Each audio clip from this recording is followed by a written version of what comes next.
Mulher em Pauta. O ano mal tinha começado. Em apenas 120 minutos, o Brasil já contabilizava o primeiro feminicídio de 2026. Às 2h do dia 1º de janeiro, a Bruna Aline Rodrigues de Souza, de 27 anos, foi assassinada pelo ex-namorado em Bom Repouso, que fica no sul de Minas Gerais, na frente dos próprios filhos. Horas depois, também em São José dos Campos, Eva Sofia Santos Silva, de 16 anos, foi morta em um crime premeditado que foi cometido em via pública e registrado, inclusive, por câmeras de segurança. Cenário que se repete, né? E que expõe aí uma violência que já não surpreende. Infelizmente, a gente passou 2025 todo aqui falando de casos de feminicídio no país, na região, e neste ano, então, infelizmente, o cenário começou igual, né? E rapidamente já tivemos aí registros de feminicídios no país e outros também que já trouxemos aqui na região. E adiante disso, né? Quais são as perspectivas para combate à violência nesse ano? A falha do Estado, o que precisa mudar nesse 2026? Quem vai responder isso pra gente é a doutora Thaís Cremasco, advogada e nossa colunista aqui do Mulher em Pauta. Oi, doutora, boa tarde, bem-vinda. Apesar do cenário triste aí que a gente trouxe, né? Desejo para você um feliz 2026, um ótimo ano novo. Bem-vinda.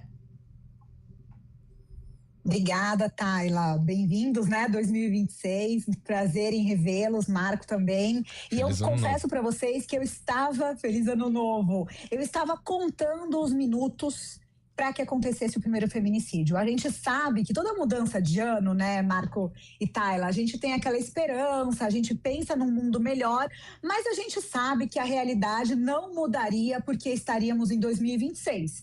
Então, a verdade é que quando eu pensei nesse artigo de contar os minutos, foi para que a gente realmente, e eu acho que uma das coisas que a gente precisa refletir é isso: como que a gente vai manter a sociedade ainda perplexa, mesmo diante dessa continuidade? Porque você falou, Tayla, e eu achei muito interessante isso, né? São tantos casos que daqui a pouco a gente não vai mais se chocar.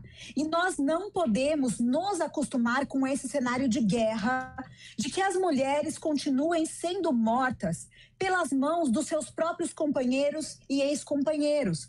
Que as mulheres sejam mortas dentro das suas próprias casas, através de objetos e utensílios que muitas vezes elas usam dentro de casa, né? Mortas a facadas. Então, eu acho que o nosso segredo, e o que a gente precisa refletir para 2026, é como nós continuaremos lutando para que a sociedade não se acostume com esse cenário de tanta violência, para que esse hábito, né, que vem aumentando a cada ano, seja alterado. Porque leis tivemos muitas em 2025. E agora, em 2026, o que a gente vai fazer para que esse cenário seja diferente? Eu aposto na prevenção.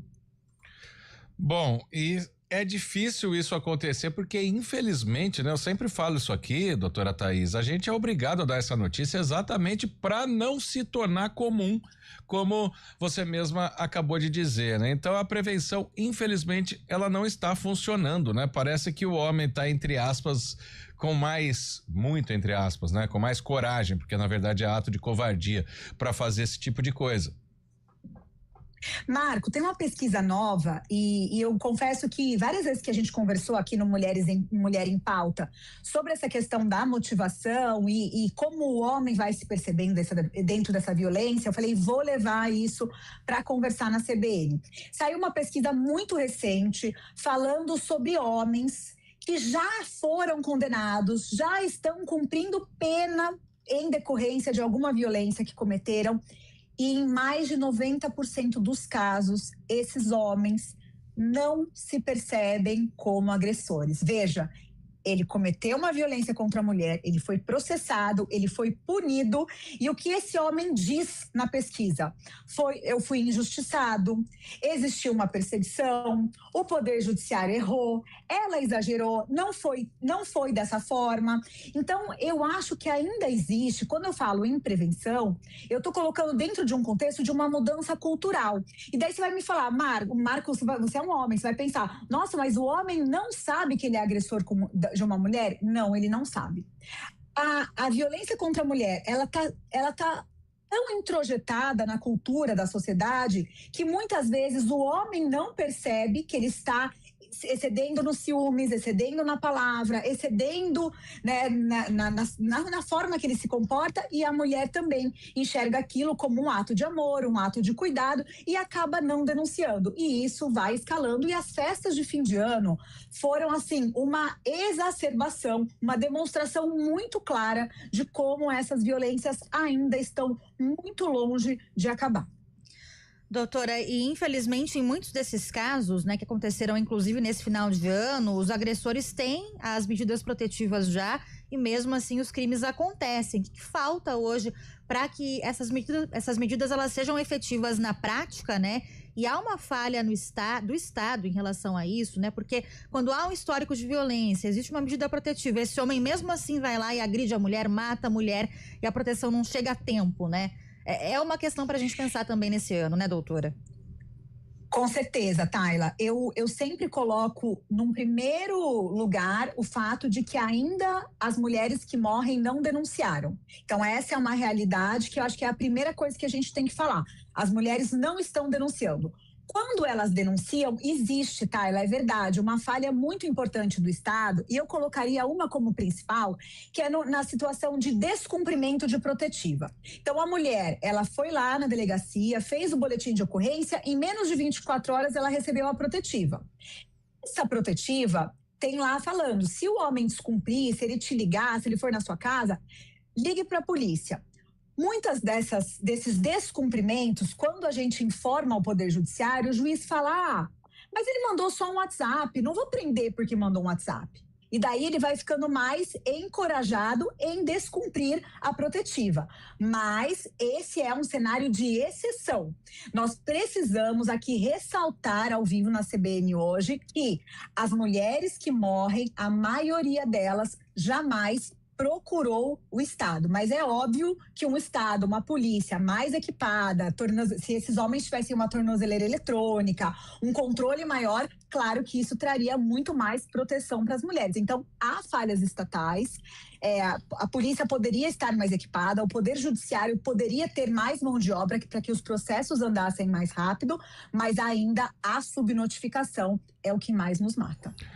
Mas tem algo aqui também que chama atenção nesses 2 primeiros feminicídios do ano, doutora Thaís, principalmente numa menina de 16 anos, né? Desculpa falar assim a expressão, que aconteceu em São José dos Campos, que foi premeditado. E a gente tá vendo muito, assim, sempre a desculpa, né, do advogado ou do próprio autor do crime é que não aceitava o fim do relacionamento. O fato de se premeditar um crime mostra que houve uma falha muito grave, né? E isso não é isolado nesse caso, né? Muito interessante, Marco, e quando eu li o boletim de ocorrência, né, desse feminicídio, existiu já era um relacionamento muito violento, muito tóxico, a família e o entorno reconheciam um relacionamento como um relacionamento tóxico, ela já havia ameaçado ele de morte, ele já havia ameaçado de morte. Então, veja, nós enquanto sociedade, a gente vive assistindo relacionamentos que são extremamente violentos e a gente coloca isso num grau de normalidade. Então, a família vai na delegacia e fala, olha... Travou ali, né? A nossa conexão, com a doutora Thaís. A gente vai tentar refazer, né? Porque é uma coisa absurda, né? Aí há quem justifique ainda, que quer dizer, mas ela também ameaçou o namorado. Já temos novamente, inclusive, contato com a doutora Thaís Cremasco. Pode prosseguir, doutora. Sim, e daí eu estava ouvindo até o que o Marco falou, as pessoas já enxergam aquele relacionamento abusivo, ninguém denuncia, né? Então, porque já existe uma lógica social que aceita esse tipo de relacionamento como possível e depois que a mulher morre ainda tentam culpabilizar a vítima. Então, a gente precisa prestar muito atenção, né, para que a sociedade não acabe por revitimizar essas mulheres e que a gente pare de aceitar como normal posturas que são extremamente violentas. Os ciúmes, o controle, as ameaças, tudo isso tem que ser um sinal para terminar esses relacionamentos. E não para que, eles são assim mesmo, eles são explosivos. A gente não pode normalizar o que é a violência contra as mulheres. E eu já falei isso aqui, e eu acho que para 2026, eu sempre falo, não, temos lei o suficiente, e é verdade. Mas eu acho que a criminalização da misoginia, que é esse ódio contra a mulher, seria uma ferramenta importante, uma legislação importante para nos... Infelizmente falhou de novo. A gente está com uma instabilidade aqui na conexão com a doutora Thaís Cremasco, que fala conosco aqui ao vivo por vídeo também, né? Para você que nos acompanha não só pelo rádio, mas também pelo YouTube. A gente vai tentar, inclusive, retomar aqui o nosso contato com a doutora Thaís Cremasco para prosseguir com a coluna de hoje, porque, claro, precisa mudar em 2026 essa questão do combate à violência contra a mulher, mas tem outras perspectivas também para esse ano. Temos aqui de volta a doutora Thaís Cremasco, mas, doutora, você falava sobre criminalizar a misoginia, que seria um passo importante também nesse combate à violência contra a mulher, né? Muito, porque daí, quando o Marco falou, falha, né? Tá muito falha essa questão de pensar só na prevenção. Quando a gente criminaliza a misoginia, né, essas palavras de ódio contra as mulheres, é uma forma de que essa prevenção não dependa só das partes, não dependa só das vítimas, não dependa só de uma mudança social que muitas vezes realmente não tem efetividade. Mas o Estado começa a dizer para a própria sociedade que isso não pode, né? Ele equipararia a misoginia ao crime de racismo, mostrando que é grave esse tipo de conduta e, de alguma forma, assim, a sociedade começaria a pensar, nossa, mas é muito grave eu dizer que lugar de mulher é na cozinha, nossa, mas é muito grave eu fazer uma piada misógina. Isso faria com que a sociedade repensasse as suas estruturas e que dessa forma, começando do primeiro degrau, que são as palavras, mudariam as estruturas e as relações entre homens e mulheres. Eu acho que se eu tivesse uma aposta para 2026 e um pedido, né, para 2026, seria sim trazer a misoginia como um crime, para que dessa forma as mulheres ficassem mais ligadas, né, e mais ativas nessa forma de pensar as relações longe das violências, porque a gente precisa dizer que o feminicídio é um crime que é sempre premeditado e que seria evitável. Não adianta colocar o homem que já cometeu o feminicídio 40 anos na cadeia. Essa mulher já morreu. Não adianta termos uma lei, como tivemos em 2025, que vai trazer uma pensão para as crianças que agora são vítimas de um feminicídio, né? Perderam a mãe num feminicídio. É importante, mas a mulher não vai voltar. Então, nós precisamos fazer uma estrutura, montar uma sociedade que pare de matar mulheres. Esse é o pedido para 2026. Vou colocar uma polêmica aqui, mas não que eu concorde, hein? Mas você, doutora Thaís, acompanha bastante as redes sociais, sabe que as pessoas adoram brigar por tudo, né? E aí pode-se ouvir, quem tá nos ouvindo, tal, ninguém escreveu isso, tá? Mas a gente conhece as redes sociais. Mas então a misoginia é crime, mas a mulher pode ofender o homem, ela pode... São casos diferentes. Eu queria que você explicasse pra gente, né? Por que a mulher precisa dessa proteção a mais. Sim, é muito importante o que você está falando, Marco, porque a gente sempre faz esse paralelo, né? Muitas vezes até os homens, eles cometem o feminicídio, a violência, eles tentam justificar, mas eu fui traído, mas ela também gritava comigo, ela também me xingava. Então, a gente chama isso de falso paralelo, né? Você não pode fazer um falso paralelo, você não pode dizer, olha, mas a mulher também, ninguém pode xingar ninguém, né? É verdade que uma mulher que ofende a honra, a dignidade de um homem, ela também pode ser processada, responder pelo crime que cometeu, uma injúria, uma calúnia, uma difamação, e ela pode responder por danos morais por ofender a honra, a dignidade de um homem. Então, essa lei já existe. Mas quando a gente organiza um pacote para criminalizar a misoginia, nós estamos reconhecendo que, diferente dos homens, que morrem também muito mais do que 4 por dia, os homens não estão morrendo das mãos das suas parceiras. Os homens, eles não estão sendo estuprados nas ruas. Os homens não são as maiores vítimas de violência sexual. Os homens não ganham salários menores do que a mulher para fazer o mesmo cargo. Então, Marco, quando o poder judiciário, quando as leis olham para essa dinâmica de diferença, de opressão e falam, eu vou proteger o oprimido, isso não significa tratar de forma a beneficiar as mulheres, mas olhar uma situação de desigualdade e tentar igualar aquela situação baseado numa violência que já existe. Então, do mesmo jeito que não existe racismo reverso, né? Ai, coitada, a branca era chamada de branca azeda. Isso não existe.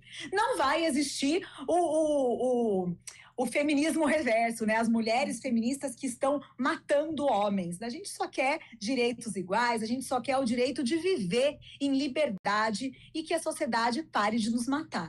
Excelente. Doutora, a gente queria até, inclusive, nessa primeira coluna do ano, abordar outros assuntos aqui, né? Perspectivas melhores, inclusive, para as mulheres nesse 2026, falar da mulher na política nesse ano de eleições, no mercado de trabalho, e infelizmente a gente teve que dedicar aqui a coluna de hoje a falar sobre os feminicídios, né? Os primeiros já desse ano, o que precisa mudar para a gente melhorar esse combate a esse tipo de violência, mas prometo que na semana que vem a gente fala de assuntos melhores aqui, se Deus quiser, viu, doutora?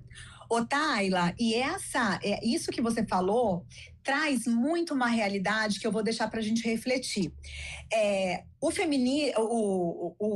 feminicídio, ele ocupa tanto a pauta da mulher que sai para trabalhar, não sabe se vai voltar, né? A violência contra a mulher, ela ocupa tanto a nossa vida, que a gente não sabe com que roupa que pode ir, não sabe se pode ficar no ponto de ônibus, se vai ser estuprada, que não sobra tempo e energia para que a gente discute as nossas outras pautas. Nós, mulheres, a gente gasta tanto energia, como a gente está gastando aqui no Mulheres em Pauta, só de falar e só de tentar sobreviver, que acaba... Então, eu estou fazendo um paralelo entre o Mulheres em Pauta e a própria realidade da mulher, né? Que em 2026 sobre tempo para a gente discutir outras pautas e para que todas nós, mulheres, possamos também pensar em outras pautas que não seja sobreviver e estar segura nas ruas. Com certeza, na semana que vem a gente volta com uma pauta aí melhor para falar aqui do Mulher em Pauta com a doutora Thaís Cremasco, advogada, já agradecendo, doutora, novamente a sua participação, sua parceria também nesse ano de 2026, viu? Até semana que vem. Obrigada, gente. Até semana que vem. Um abraço. Um abraço, doutora Thaís. Muito obrigado. Agora 3h54.